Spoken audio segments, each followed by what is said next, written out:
le jeûne intermittent, ça consiste à ne pas manger d'un soir jusqu'au lendemain midi, en fait, hein, c'est bien ça? Ouais. Et ça, du coup, c'est quoi notre impact là-dessus par rapport à la glycémie? Alors, on est toutes différentes, mais moi, j'ai surtout étudié le jeûne intermittent par rapport au syndrome des ovaires polykystiques, en fait. Donc, je ne ferai pas de généralité pour toutes les femmes, mais ce que je pense vraiment, c'est qu'on est toutes différentes. Donc, à chaque fois qu'on essaye quelque chose, il faut être super à l'écoute. Il faut vraiment voir. C'est pas parce qu'un truc fonctionne chez l'une que ça doit fonctionner chez nous nécessairement. C'est hyper important et vraiment de se dire, voilà, moi, en fait, j'ai l'impression que ça ne le fait pas, et ben tant pis, je laisse tomber, c'est pas pour moi. À condition que ce soit pas lié à une dépendance au sucre, quoi. Si on se dit, ah ben non, j'y arrive pas, c'est pas pour moi parce que j'ai trop envie de manger une barre chocolatée. Bon, là, dans ces cas-là, c'est sûr que c'est pas forcément, c'est pas forcément la vraie raison. Mais vraiment, il y a des pratiques comme ça qui peuvent ne pas nous convenir. En principe, pour l'équilibre hormonal, quand même, parce qu'il y a vraiment des études qui ont été faites là-dessus, et notamment il y a une américaine qui travaille beaucoup sur les rythmes circadiens et l'équilibre hormonal, et la glycémie, donc, parce que la glycémie intervient dans tout ça. Le rythme circadien, c'est l'alternance jour-nuit et la récupération pendant la nuit, l'importance de cette récupération pour tout notre corps, en fait. Et donc, elle, ce qu'elle dit, c'est que pour elle, donc le jeûne, c'est pas du tout une mauvaise idée, parce que ça permet au corps de fonctionner de façon un peu plus lente, de récupérer, de se reposer, et donc de retrouver de l'énergie dans certains fonctionnements qui étaient peut-être un peu surchargés ou qui étaient un peu ralentis parce que trop sollicités. Mais elle propose un jeûne intermittent un peu inversé, en fait, pour les hormones, justement, et pour l'équilibre hormonal. C'est-à-dire que pour elle, il ne faut pas du tout sauter le petit déjeuner. C'est hyper important parce qu'en fait, le petit déjeuner, il suit la nuit. Et pendant la nuit, ça fait longtemps qu'on n'a pas mangé.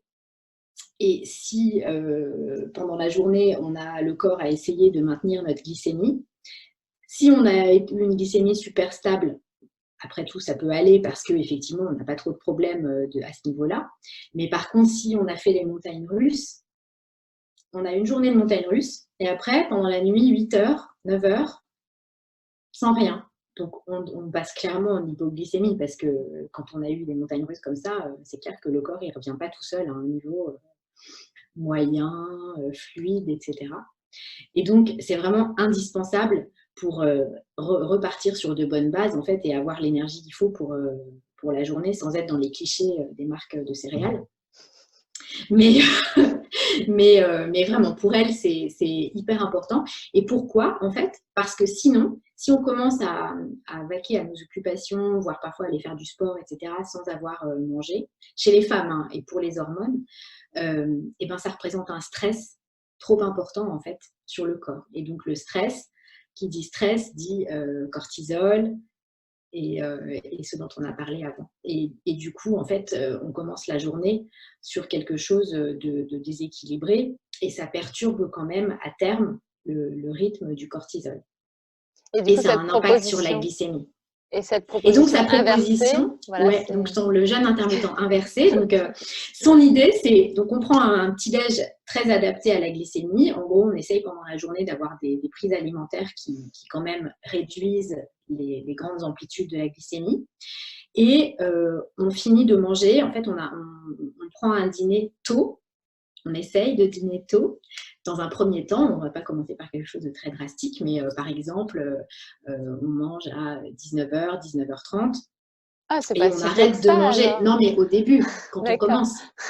Ben, c'est pas si tôt que ça, mais pour beaucoup de gens, c'est tôt en fait. Ouais, c'est vrai. Là, parce que dans les grandes villes, souvent, on finit de travailler relativement tard et on a tendance à dîner tard. Ensuite, la culture française fait que parfois, il y a quand même beaucoup de gens qui dînent assez tard. On n'est pas italien ou espagnol, mais des fois pas loin.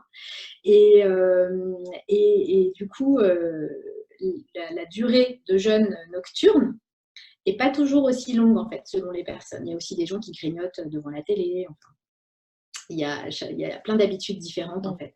Mais donc, l'idée, c'est d'arrêter au début, d'arrêter vraiment de manger, par exemple, à 20h, si on prend le petit déjeuner le matin à 8h. Donc là, déjà, on est à 12 heures de jeûne nocturne.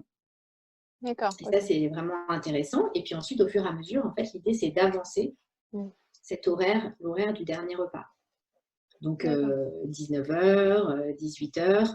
Et selon comment on se sent, surtout, c'est ça l'essentiel, c'est d'arriver à 14-15 heures de jeûne intermittent. Ok, super. Bah, ça, c'est une piste intéressante à Mais explorer. après, voilà, c'est Mm. pas forcément pour tout le monde et c'est Bien pas, sûr.